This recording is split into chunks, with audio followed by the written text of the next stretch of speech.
Bem, o meu nome é Adriano. Eu tenho 23 anos, moro em Iracema, no Ceará, e venho contar esse relato a pedido do meu tio, que é muito fã do canal. Eu narrarei os fatos com as suas palavras. Tudo se passou no interior do estado do Ceará, no ano de 2005. O meu tio tinha 21 anos na época e namorava uma menina que se chamava Zuleide e morava na Vila Zoraide. A sua namorada era apaixonada por farra e naquele dia ela queria muito ir a um show da banda Companhia do Calypso, uma banda que era muito sucesso na época, e o meu tio, muito apaixonado por ela, resolveu levá-la no show. O meu tio tinha pouco dinheiro, então eles foram no show de ônibus. Chegaram lá, eles curtiram muito o show, beberam muito, e a namorada dele amou o show e disse que ele realizou o sonho da vida dela. E nisso, o meu tio ficou muito feliz, então ele a levou até a casa dela de ônibus.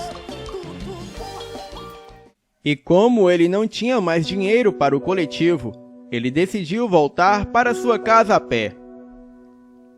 A casa de sua namorada não era muito longe da casa dele. Eram apenas 5 quilômetros se ele cortasse caminho por dentro de sítios e matagal. Eram quase 2 da madrugada quando ele se despediu da namorada e foi embora para pegar o caminho por dentro dos sítios, o qual era mais curto. O meu tio foi alertado pelo sogro para tomar cuidado com aquele caminho, porque ele mesmo tinha medo dos locais que ele passaria. Mas mesmo assim, ele foi por ali, rindo porque não acreditava em nada, mas ele foi. O caminho até que era tranquilo, só não era iluminado, a não ser pela luz da lua cheia. Então, ele foi seguindo seu caminho. No trajeto, ele foi ouvindo alguns barulhos estranhos de animais à noite, mas o meu tio sempre carregava com ele um punhal. De repente, o meu tio ouviu um grunhido à sua frente, mas não ligou e continuou andando.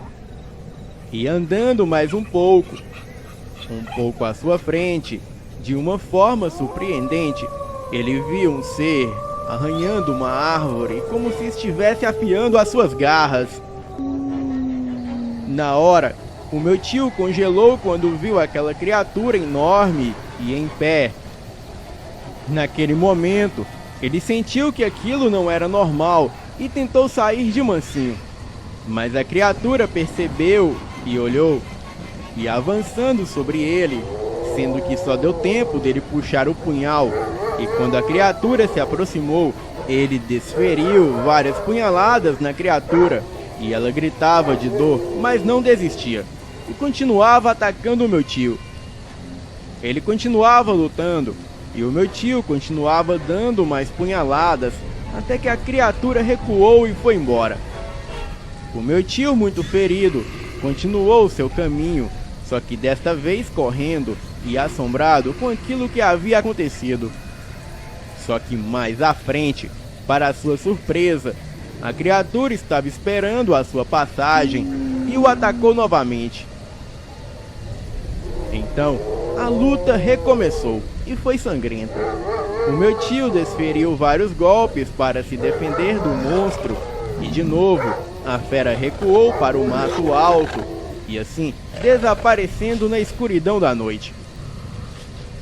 Nesse momento, já eram quase 3 da madrugada e o caminho se tornou longo e sofrido, devido ao meu tio se esconder de vez em quando. Isso durou quase a noite toda. E quando de repente ele se viu de frente à casa do meu avô, o seu pai, e entrou correndo, todo rasgado e ferido, e com arranhões tão profundos que tiveram que levá-lo ao hospital urgente, com ferimentos graves. Porém, no lugar onde ele foi arranhado, lhe nasceram pelos e uma pelagem tão extensa que parecia cabelo. E voltando, o meu avô, que era daqueles nordestinos muito valente, Quando viu aquilo, ele pegou a sua arma e foi atrás de uma pessoa que ele desconfiava, porque já existiam boatos na cidade sobre a tal pessoa se transformar em bicho. E chegando lá, o meu avô viu o tal homem sentado na cadeira de balanço muito ferido. Mas bem, mesmo com os ferimentos, o meu avô chegando perto, apontou a arma para ele e disse: "Nunca mais chegue perto de ninguém da minha família, senão eu te mato, seu cabra safado." Naquela época, as coisas eram resolvidas dessa forma. Então, o homem olhou para o meu avô e disse o seguinte: "Meu caro, você tem alguma bala de prata aí?" E sorriu. O meu avô sentiu um calafrio, mas não se intimidou e disse: "Está avisado, seu cabra safado." Bem, em 2008, eu fui a Fortaleza, no Ceará, visitar a minha família. Me lembrei dessa história, sendo que todos me confirmaram que é real. E diante disso eu acredito nessa história. E quando eu estava em Fortaleza, o meu tio me contou outro fato que aconteceu com ele anos depois. Uma noite eu vi uma coisa estranha em volta da minha barraca. Minha barraca era grande, porque eu não sei ficar dentro de uma igluzinha não. Estava eu e a mulher lá dentro, e eu vi à noite, olha, a noite inteira, barulho, em volta da barraca, a noite inteira, até de manhã. Aí ficamos lá quietinhos. A única coisa que eu tinha era um facãozinho, mas falei assim, sei lá, não sei o que é, porco não é, que aqui não tem. Lobisomem tem essa? Existe. Licantropia. Era um cachorro. O cachorro anda igual nós, assim, de pé, atrás,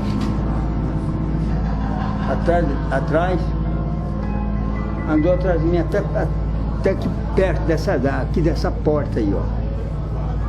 Não me atacou, não fez nada, mas veio atrás. Tinha história, pessoas que contavam que aqui existia uma pessoa que se transformava, licantropo, né?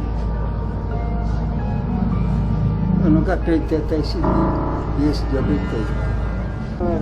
Sei lá, 10h30, 11 horas, não sei, mais ou menos assim. Você está descendo no lugar, aquele perto, não era longe. Daqui a pouco você vê um cachorro grande, vem atrás da cidade, andando normal. Não me atacou.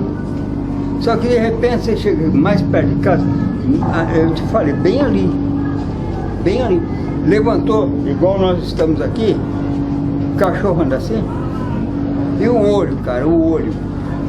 Gente, porque um animal, você vê o olho do animal.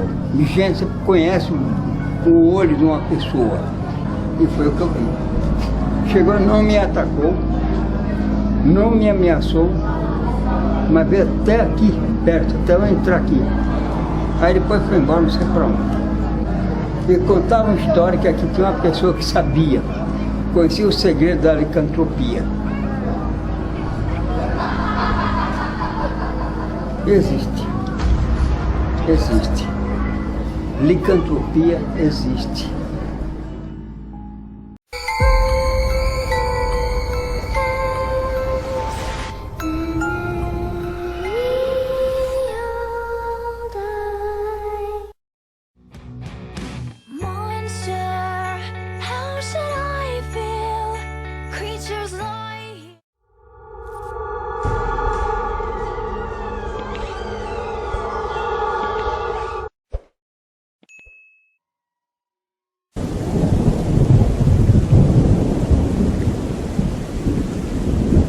Quem conhece os adventistas dos últimos dias deve conhecer também o grupo de escoteiros deles, conhecido no Brasil como Desbravadores. Bem, eu não era e nem sou adventista, sou bem mais liberal, e nem mesmo religião eu tenho. Por outro lado, eu tenho muito carinho e respeito pela organização.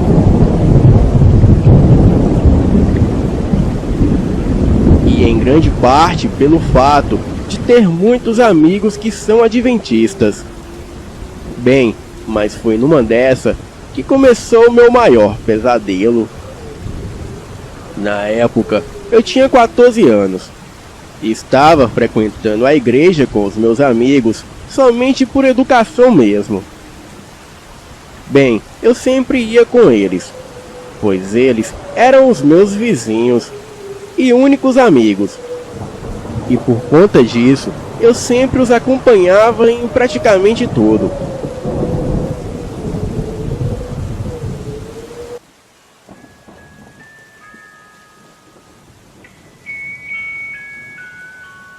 Mas um certo dia, eu conheci o pessoal dos desbravadores.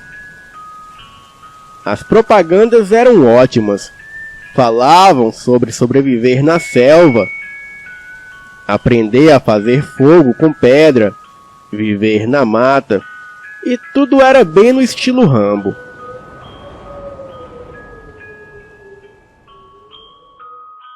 Os primeiros encontros eram na igreja mesmo.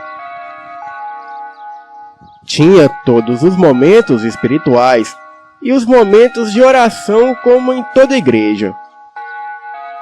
Mas depois tinha os cursos de primeiros socorros, atendimentos a ocorrências de risco, como fazer fogo e tudo mais.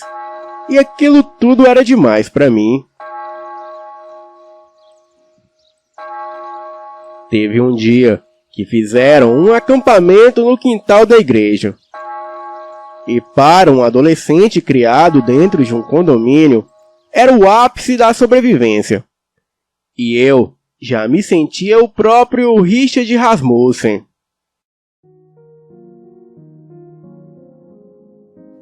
Bem, se passaram quase 6 meses desde o começo desse negócio de escoteiros.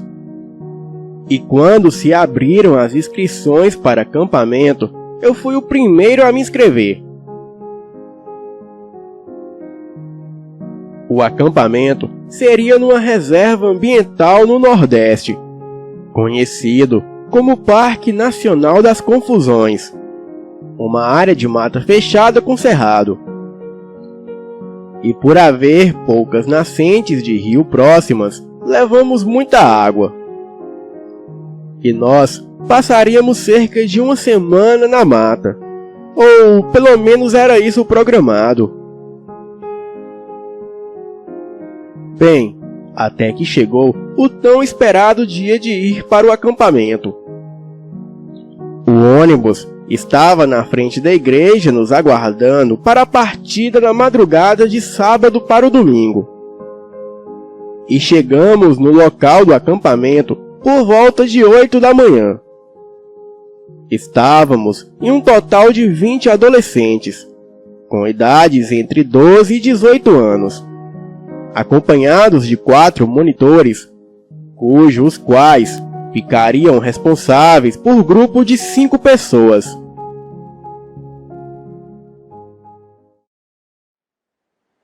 O local onde fiquei com os meus amigos era lindo. E então fizemos uma caminhada até por volta do meio-dia, quando chegamos numa clareira, aonde tinha apenas um pé de manga que usaríamos de abrigo para a noite. Debaixo do pé de manga, algumas mangas. E a árvore estava cheia de marcas estranhas que pareciam arranhões. Mas relevamos e achamos que se tratava de sinais dos tempos, e ficamos ali mesmo.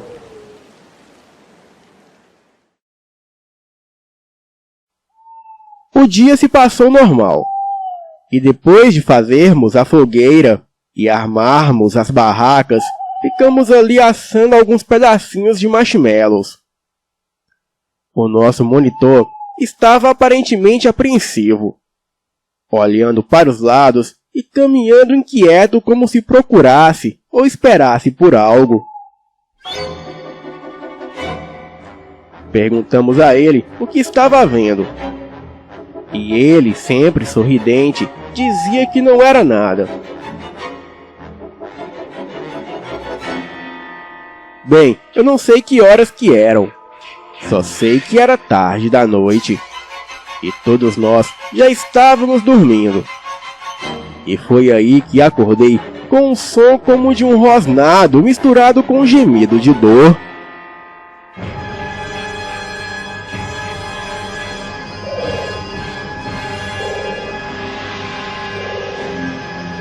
Eu vi pela fogueira que alguém havia se levantado e estava caminhando para longe de nós.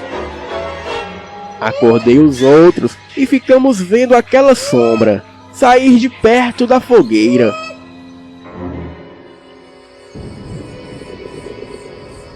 Era algo meio torto que parecia se contorcer. O medo que senti naquela noite não dava para descrever. E quando aquilo saiu, eu saí da barraca e pude ver as roupas do monitor jogadas no chão, todas ensanguentadas.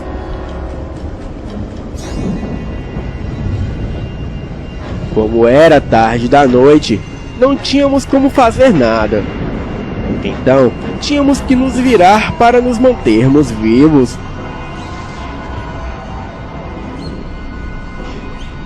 A galera toda deu a ideia que subíssemos em cima das árvores, pois se fosse um animal, ele não conseguiria subir na árvore. E foi aí que um dos colegas disse: "Mas, cara, e se for uma sucuri ou uma onça? Esses bichos conseguem subir em árvores." Ele também disse que tudo aquilo estava muito estranho, pois o monitor estava apreensivo desde o cair da noite. Era como se ele soubesse de algo. E agora ele some misteriosamente. Tem algo muito estranho aí.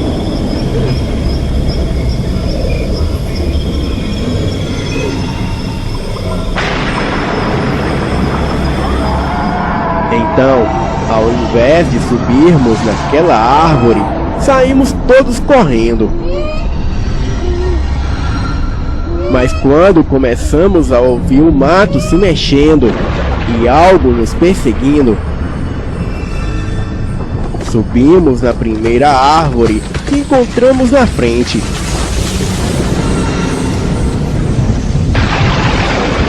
E foi só o tempo de subirmos na árvore que vimos aquela coisa toda negra correndo de dentro da mata. A coisa tinha um olhar maligno e parecia um macaco muito grande.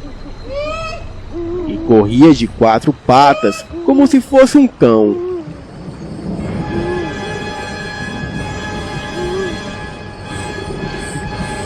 Aquilo farejou embaixo de nossa árvore e em seguida correu até onde estavam as barracas. E chegando lá, aquela criatura destruiu todas as barracas.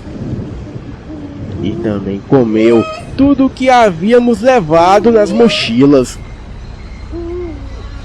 Rasgou as nossas roupas e fez a maior bagunça.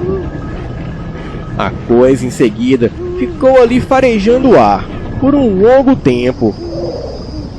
Parece que aquilo procurava o que com certeza éramos nós. Em seguida, aquilo saiu andando, como se nada tivesse acontecido. A criatura andava como uma pessoa, porém andava meio corcunda.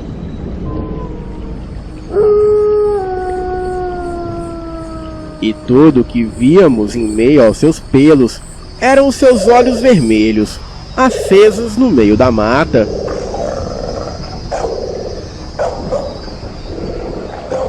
A criatura, em momento algum, olhou para a árvore que estávamos. Porém, aquilo ficou nos rodeando até por volta de 5 da manhã. Então, a criatura saiu correndo para a mata.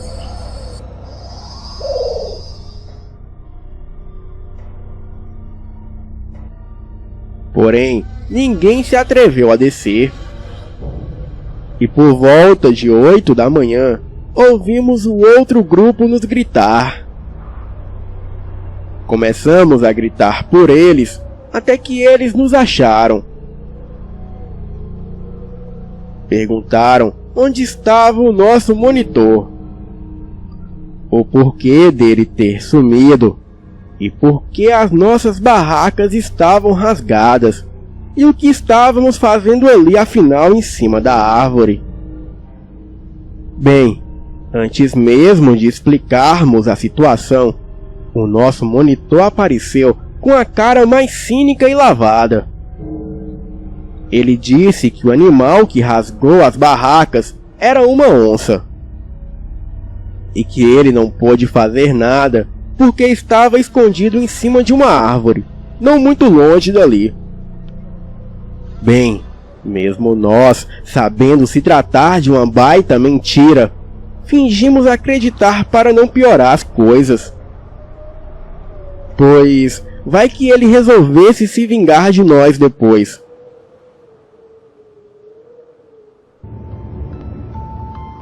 Dias depois, eu descobri que o local marcado para ficarmos não era aquele lugar que estávamos. E o local certo que era para ficarmos, havia uma ronda que passava por todos os grupos toda noite, para verificar a segurança das crianças. E quando isso foi questionado ao nosso monitor, ele disse que simplesmente se perdeu. Bem, eu não preciso nem dizer que eu nunca mais fui para a igreja. E só não me tornei ateu, porque até hoje eu nunca mais esqueço de quando fomos perseguidos e atacados por um lobisomem escoteiro. Boa noite. Então, vamos para o relato de hoje, que é A Sombra Assassina. Eu morei em uma velha casa de fazenda que tinha aproximadamente uns 150 anos. E essa casa ficava no interior de São Paulo, na cidade de Assis. E desde o começo, eu sabia que tinha algo de estranho na casa. Eu falei para os meus pais que eu ouvi alguma coisa se movendo pelo meu quarto enquanto eu tentava dormir. Mas eles riram e falaram que era coisa da minha imaginação. Mas provavelmente a minha imaginação devia ser contagiosa. Nós já estávamos morando naquela casa há mais ou menos um ano, quando a minha irmã mais velha começou a ter problemas. Alguma coisa arrancava o lençol e o cobertor dela e jogava no corredor. Ela achava que era a minha irmã do meio, já que ela era bem pentelha. Mas sempre que isso acontecia, a minha irmã do meio estava dormindo feito uma pedra no quarto dela. E nada muito a sério chegou a acontecer, até o meu aniversário de 16 anos. A minha mãe e as minhas irmãs tinham ido levar uma vizinha que estava passando mal para o hospital. E o meu pai tinha se mudado de casa, pois ele e a minha mãe haviam se separado. Então, eu estava sozinha em casa, mas não estava nem um pouco preocupada com isso, já que não era a primeira vez. Mas eu mal sabia que essa noite ia ser diferente. Eu tinha acabado de arrumar a bagunça da festa e estava descansando um pouco na sala, vendo TV, quando o som do chuveiro ligado me chamou a atenção. Eu subi e fui para o banheiro ver quem era, mas o chuveiro estava desligado. Mas eu ainda podia ouvir o som de água correndo meio longe, mas não dava para identificar de onde estava vindo. Então eu achei que era melhor ignorar tudo. Mas o que aconteceu depois gelou todo o meu sangue. Eu estava assistindo televisão na sala, quando ouvi alguém, ou melhor, alguma coisa, atravessar a sala de jantar que é do lado da sala de TV e subir as escadas. E isso me deixou espantada, já que eu poderia ver se alguém estivesse subindo a escada, já que o sofá da sala de TV é do lado da porta e dele dá para ver as escadas. Eu me levantei, segui os passos, até que eles chegaram na porta do quarto da minha irmã mais velha. Eu parei e olhei em choque, enquanto a porta do quarto dela, que é feita de madeira sólida e muito pesada, eu abri completamente, e alguma coisa que a única descrição que eu posso dar é que era uma sombra, e aquilo entrou no quarto dela. Eu corri para o andar de baixo e vi algo pequeno e preto, e com uma aparência bem grotesca correndo pelo corredor, em direção à sala que era o escritório do meu pai. E como é típico de mim, em vez de sair correndo para fora de casa, eu fui atrás daquela coisinha preta, que parecia o resultado do cruzamento de um cachorro e um rato. E eu juro que assim que eu entrei no escritório, aquela coisa sorriu para mim, com um tom meio ameaçador. Então, desapareceu no ar como se tivesse dissolvido. A essa hora, eu já estava pensando em deixar a casa. Então, eu vi uma coisa que era terror puro. Era maior e muito mais escuro que o bichinho que eu tinha seguido. E aquela coisa estava agachado no canto do escritório.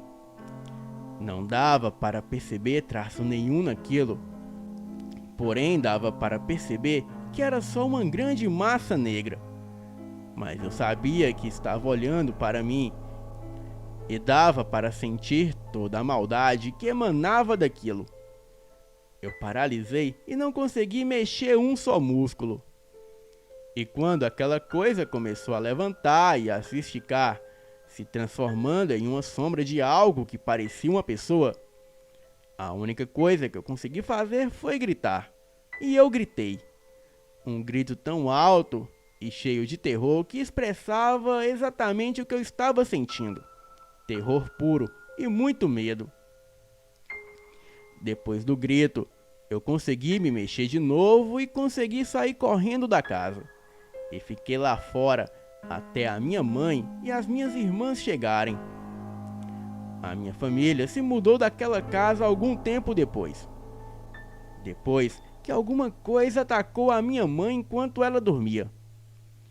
Eu cheguei a ouvir uma conversa dela com uma amiga dela que morava ali por perto. E descobri algumas coisas interessantes. Ela falou para minha mãe que a casa pertenceu a um homem e a família dele há um bom tempo atrás, lá pela década de 1920. E esse homem descobriu que a mulher tinha traído ele com um homem que trabalhava na fazenda dele, quando a nossa casa ainda era uma fazenda. Então, ele matou brutalmente ela e os 4 filhos, e depois se matou também. E depois que nós nos mudamos, a última notícia que eu tive é que a casa ainda estava vazia, e ninguém queria morar lá. Bem, e por um bom motivo. A outra história aconteceu quando já estávamos na casa nova. E isso há uns 2 anos depois de nos mudarmos. Eu estava sozinha em casa e sem nada o que fazer, e sem ninguém para conversar. Então eu decidi ir dormir. E mais tarde eu acordei de maneira repentina, com a sensação de que alguém espiava o meu sono. Na hora eu fiquei pálida de medo, mas lembrei que quando era pequena eu sentia a mesma sensação na casa anterior. Mas isso logo passou quando a minha mãe me levou num terreiro de macumba. E lá disseram que uma ex-namorada do meu pai tinha feito um trabalho para que a minha mãe perdesse a criança, que no caso era eu. e que o trabalho foi feito para ela se assustar e perder a criança. Mas como ela teve um parto normal, aquele encosto passou a me assustar. Até os meus 14 anos, eu dormia na cama com a minha mãe. E mesmo tendo as minhas irmãs dormindo no mesmo quarto, eu sentia que aquela entidade me observava. Então, eu sempre dormia com a minha mãe. Porém, eu não senti mais aquela presença por 3 anos, depois que a macumbeira fez um trabalho para a entidade. Até que com 17 anos, eu senti a entidade me observando. Aquela coisa apareceu na minha frente e disse: "Eu te assusto, porque um feitiço com seus cabelos e cera de vela do meu velório estão amarrados a você. Reze um terço por dia durante 7 dias por minha alma, e acenda uma vela de 7 dias em minha intenção. E só assim deixará o silêncio." Bem, eu fiquei muda por 7 dias, e os meus parentes ficaram com medo de que eu não voltasse mais a falar. Mas eu, com muita fé, acendi a vela e rezei em silêncio. E quando a vela se apagou, eu consegui voltar a falar. Bem, esses fatos que me aconteceram é verídico. E se alguém tem alguma história parecida, por favor deixe aqui nos comentários que eu estarei lendo todos. Boa noite. Bem galera, este foi o relato de hoje. E se você tiver um relato sobrenatural, envie para o e-mail do canal, relatosdaeliteoculta@gmail.com. O primeiro relato de hoje é: o Saci malcriado me xingou. As criaturas das matas às vezes surgem até mesmo fora das matas, talvez mostrando que podem fazer o que bem entenderem e assombrar quem bem quiser. O fato a seguir pode ser uma dessas experiências. Olá, eu me chamo Maria e moro no interior do Paraná. E todo dia, quando eu vou para o trabalho, eu passo por uma rua que está quase sempre deserta. E raramente eu encontro mais alguém passando por ela. É uma rua calma, estreita, com um monte de casinhas. A maioria das casas tem árvores no quintal, e uma das casas tem um pinheiro enorme. Certo dia, eu estava passando por essa rua, a caminho do trabalho, e então eu ouvi uma risadinha de criança. Eu olhei em volta, mas não vi mais ninguém. Simplesmente segui o meu caminho. E quando eu estou embaixo do pinheiro, eu escuto aquela risada novamente. E quando eu olho para cima, eu vejo um garotinho lá em cima. Eu estranhei que ele estava lá às 7h30 da manhã, e sem ninguém por perto. Bem, ele era negrinho, tinha um gorro vermelho, e nesse momento eu nem reparei se ele tinha uma ou 2 pernas, porque eu nem imaginei na hora que poderia ser um saci. Então eu falei para ele: "Ei garoto, é muito perigoso você ficar aí em cima, você pode cair e se machucar." Mas ele simplesmente levantou a cabeça e riu. Aí eu pensei que devia ser algum menino de uma das casas que já devia estar acostumado a subir ali em cima. Então eu simplesmente segui o meu caminho. Eu andei mais um pouco e olhei para trás. E ele ainda estava lá em cima da árvore, rindo e olhando para mim. Então eu olhei para frente e continuei andando.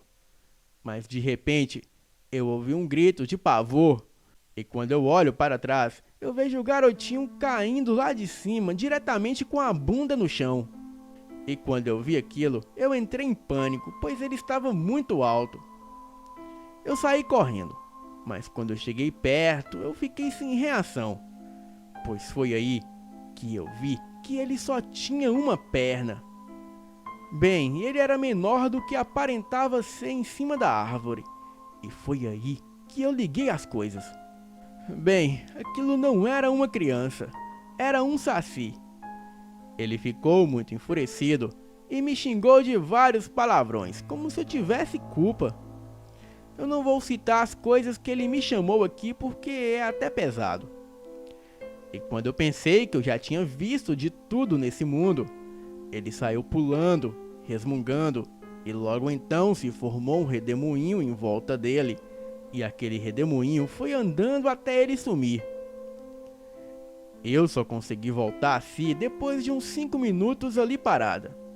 E por incrível que pareça, ninguém passou por lá.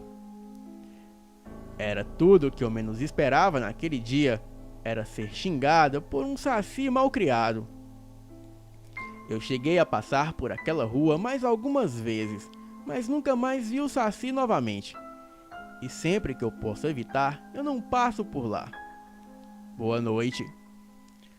O segundo relato é o saci no meu quintal.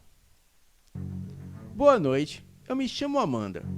E este fato que vou contar aqui aconteceu quando eu morava na cidade de Ribeirão do Pinhal, no Paraná. Quando eu era pequena, a minha família acabara de mudar para um bairro cercado por matas. E nós tínhamos nos mudado para essa nova casa fazia pouco tempo. Era uma casa com um terreno gigantesco. E nessa época eu devia ter entre 8 ou 9 anos. O meu quarto ficava na parte de trás da casa e dava para ver quase todo aquele quintalzão. Por muito tempo, nada de estranho aconteceu comigo. Mas eu me lembro de sempre ir dormir cedo com medo de algo. Era sempre tão frio, mesmo no verão, quando era bem quente lá fora. Os meus pais falaram que eu iria me acostumar com o quarto, mas eu nunca me acostumei. E esse medo de noite e o frio inexplicável duraram por 4 anos. Mas uma noite eu decidi que estava cansada de ficar com medo. Eu me forcei a levantar e ir até a janela e olhar para o quintal. Bem, e havia alguém lá. Um garoto muito negro. E mesmo que estivesse escuro, aquele garoto era mais escuro que a própria escuridão. E eu podia ver ele como se fosse de dia.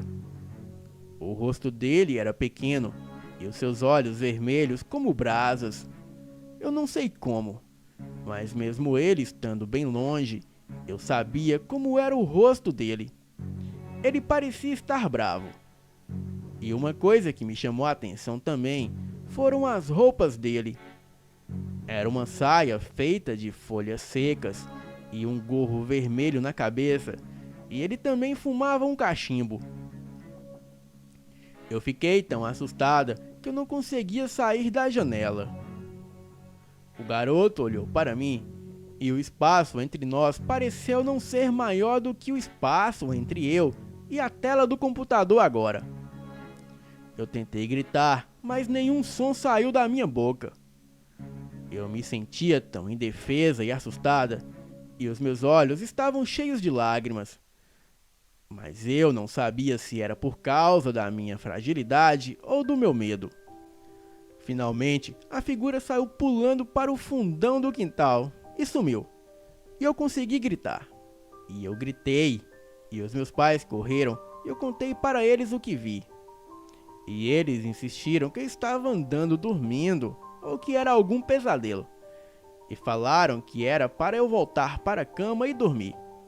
Mas eu não consegui mais dormir por um bom tempo. Alguns dias mais tarde, eu perguntei para um vizinho alguma coisa sobre o assunto. Ele me contou que coisas estranhas sempre acontecem um pouco depois de onde a minha casa estava. E que às vezes as pessoas que moravam lá viam coisas. E essas assombrações, ele disse que era o saci ou a caipora. Mais tarde, naquela noite, eu estava na cozinha que ficava bem embaixo do meu quarto. Eu estava preparando um lanche, quando eu olhei para fora da janela e quase morri de susto. A figura da outra noite estava lá fora.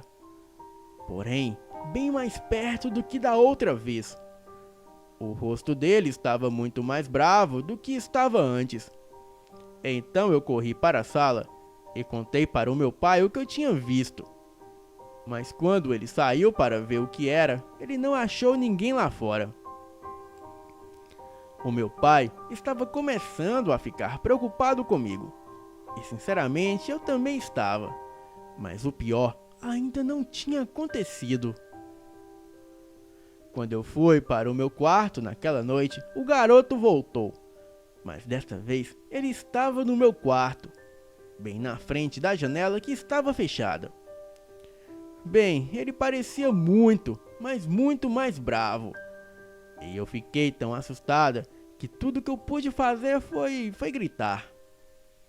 Os meus pais vieram correndo, mas desta vez parece que eles viram alguma coisa.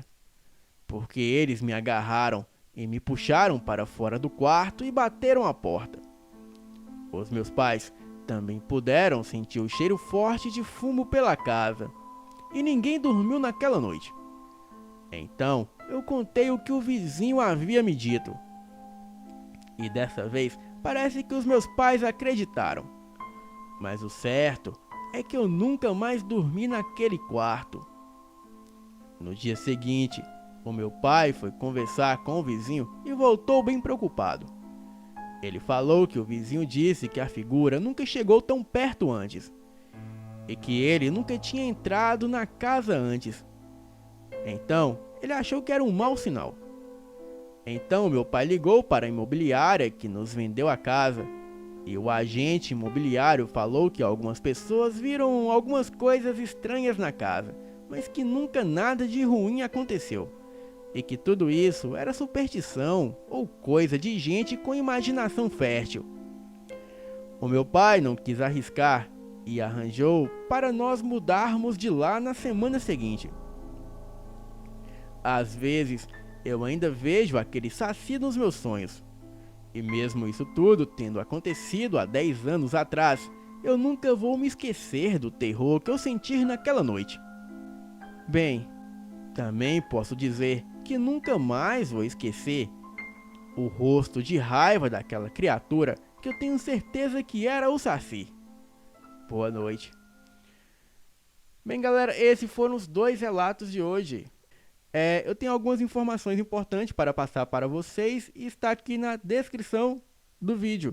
Aqui está meu Instagram, está meu Facebook, aqui está o link do meu outro canal.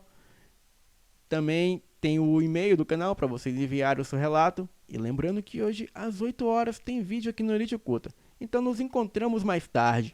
Boa noite. Fala galera do Elite Oculta, eu sou o Rafael Portinari e hoje eu trago 2 relatos para vocês, galera. Quem ainda não é inscrito no canal, não deixe de se inscrever. Não se esqueçam de deixar o like e compartilhar esse vídeo nas redes sociais. Você que ainda não me segue no Instagram, me siga lá, é fael.portinari. E se você tiver um relato assombrado, envie para o e-mail do canal, relatosdeliteoculta@gmail.com. O primeiro relato de hoje é o lobisomem do Mirante. Então vamos ao relato. O que vou narrar realmente aconteceu comigo no ano de 2009.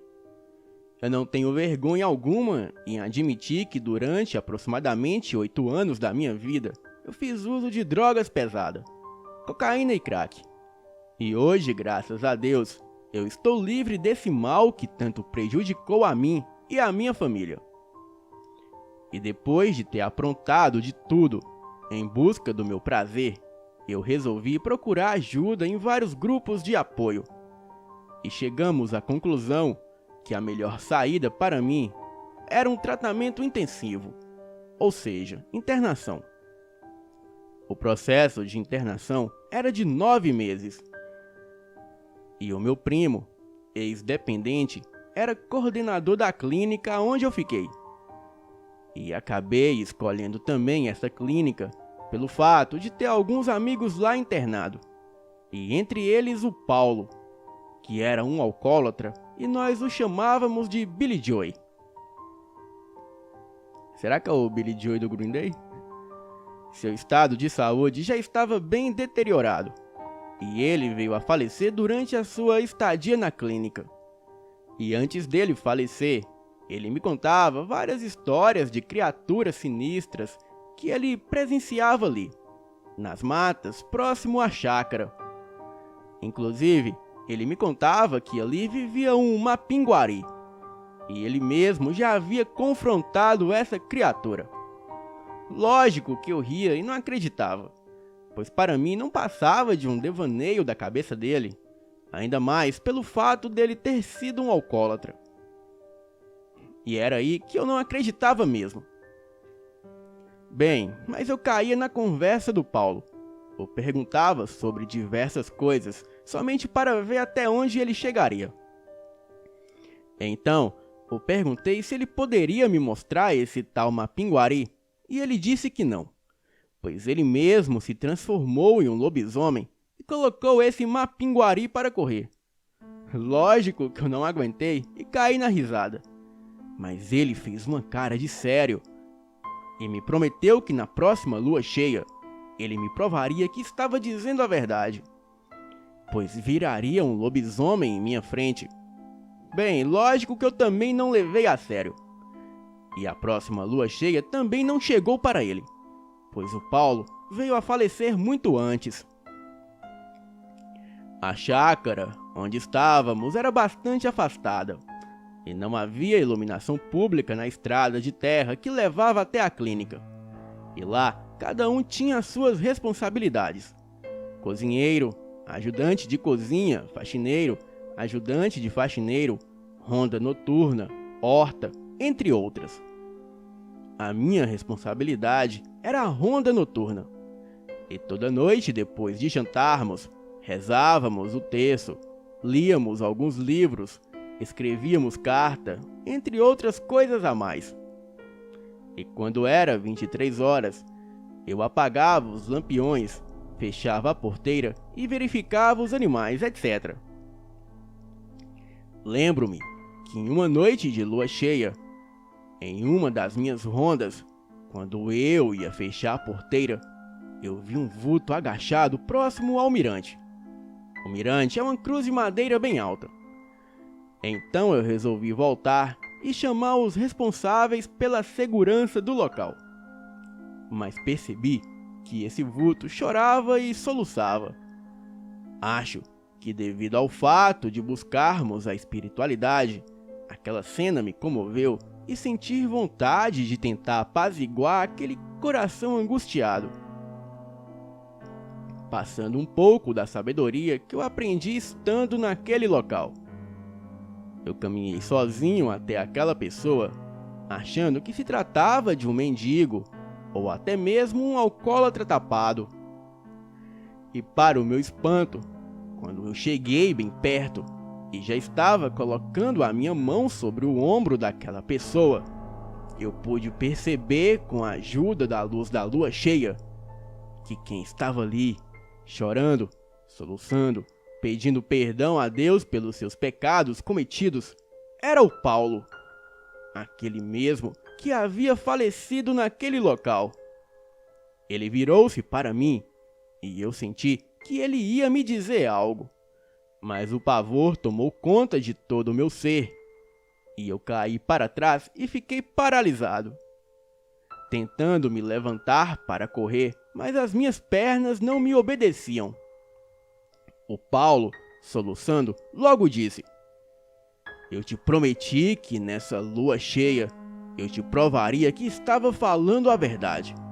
Eu sou um lobisomem e me entreguei ao álcool justamente para sair dessa realidade." E após ele dizer isso, o seu corpo foi mudando de forma. Pelos cresciam em seus braços, os seus ossos se partiam e os seus olhos se tornaram duas bolas brancas, enquanto ele estava ajoelhado, olhando para a lua e uivando. Finalmente recuperei as minhas forças, pois aquele uivo estridente me fez voltar a si. Então saí correndo o mais rápido possível. Senti os meus calcanhares tocando na minha bunda de tanto que eu corri, gritando desesperado e sem olhar para trás. Alguns internos saíram dos seus quartos para ver o que estava acontecendo. Acordei também os monitores e o coordenador, mas ninguém acreditou no que eu havia contado. Na outra noite, eu não fui fazer a ronda. pedi que trocassem a minha responsabilidade. E assim foi feito. Mas para o meu azar, o novo Honda não viu nada de anormal. E eu passei a ser perturbado pelo restante do grupo durante todo o tempo que eu estive internado. As pessoas diziam que eu não tinha mais cérebro, ou até mesmo que eu já estava louco devido ao uso de drogas que eu havia feito durante todo o tempo, e que o meu estado psicológico já estava bem deteriorado. Porém, eu juro que o que eu vi naquela noite foi real. E também não foi fruto da minha imaginação. Boa noite. Vamos aqui para o segundo relato. E o nome é Gritos. Essa história se passou no início da minha adolescência. Hoje eu tenho 30 anos. E posso ainda lembrar-me do ocorrido como se fosse ontem. Bem, vamos lá. Nós tínhamos no bairro bons vizinhos. E isso ocorreu na década de 80. Eu e a minha família estávamos acostumados com um bom relacionamento com a vizinhança em geral, e tudo era calmo e tranquilo. Mas quando a vizinha da frente, uma senhora muito velha, decidiu se mudar para a casa do seu filho, abriu uma vaga para o que nós iríamos considerar como um acontecimento no mínimo surpreendente. A casa da senhora Ana, que havia se mudado, era enorme. Eu e os meus irmãos a conhecíamos por dentro porque, vez ou outra, nós a visitávamos junto com a minha mãe. Afinal, como bem disse, tínhamos um ótimo relacionamento com todos. Um grande corredor ligava a sala aos quartos da casa. 2 de cada lado e um grande banheiro ao fundo. Tinha também um grande quintal com um pé de abacateiro no canto esquerdo, e era uma bela casa. E no lugar da senhora Ana mudaram 3 irmãs: a Clara, a Josefina e a Marília. Infelizmente, a Marília era doente e tinha um mal no estômago. Bem, era o que a minha mãe dizia para o que hoje conhecemos como câncer. A pobre Marília sofria muito, e vez ou outra podíamos escutar os seus gritos pela noite adentro. Gritos de dor, e a pobrezinha gritava e urrava de dor. Era espantoso e aterrador, e chegava a gelar a espinha e até mesmo o sangue. O tempo passou, e a pobre Marília ia resistindo à doença. Mas os gritos persistiam noite adentro, como um lembrete do seu sofrimento e angústia. E alguns vizinhos chegavam a comentar que melhor seria a morte a ter que suportar tamanho sofrimento. As preces e orações passaram a fazer companhia aos gritos de Marília, e toda a vizinhança pedia pelo fim daquele martírio. Finalmente, foram concedido a Marília o descanso que ela tanto merecia. E numa quinta-feira de céu nublado, em que as folhas de outono caíam sobre as ruas e não se ouvia pássaro algum, a Marília faleceu. E todos ficaram aliviados pelo fim do seu sofrimento. E todos também imaginavam que seria o fim dos gritos de dor da pobre Marília. E não poderiam estar mais enganados, pois naquela mesma noite de quinta-feira, perto das 23 horas, tudo começou. Primeiro foram os gritos esparsos, mas depois os gritos se tornaram ininterruptos e altíssimos, e foi impressionante. Aqueles mais céticos imaginavam tratar-se de alguma brincadeira de algum moleque mal educado. Mas pela manhã, para o assombro de todos, eles viram um enorme caminhão-baú parar à frente da casa das irmãs de Marília. Alguns vizinhos que se assomaram às irmãs as questionaram no porquê daquela mudança repentina. E as irmãs, com os rostos pálidos e um olhar sombrio, voltaram-se para os vizinhos curiosos e disseram: "Por que estamos nos mudando? Ora, vocês não ouviram?" Então os vizinhos retrucaram: Ora, meninas, deixem disso, era brincadeira de algum moleque travesso. E as moças, por sua vez, disseram: pessoal, os gritos saíram do quarto de Marília e o quarto estava trancado. Aquilo foi como se uma bomba tivesse caído sobre a vizinhança. Os gritos persistiram pelas noites, até que enfim chegou no 7º dia e parou. Até hoje, os gritos ecoam pela minha mente, me recordando de que a vida não é somente esta. E para aqueles que são céticos a respeito de tudo, esperem e parem um pouco para pensar e refletir, pois nem todo mundo é solidário e palpável como imaginamos. E muitas vezes podemos acordar desse nosso ceticismo por gritos na noite. Gritos que não sabemos de onde vêm. Boa noite. Bem, galera, esses foram os 2 relatos de hoje. Lembrando, você que não é inscrito no canal, se inscreva aqui no Elite Oculta, deixe o like e compartilhe esse vídeo nas redes sociais.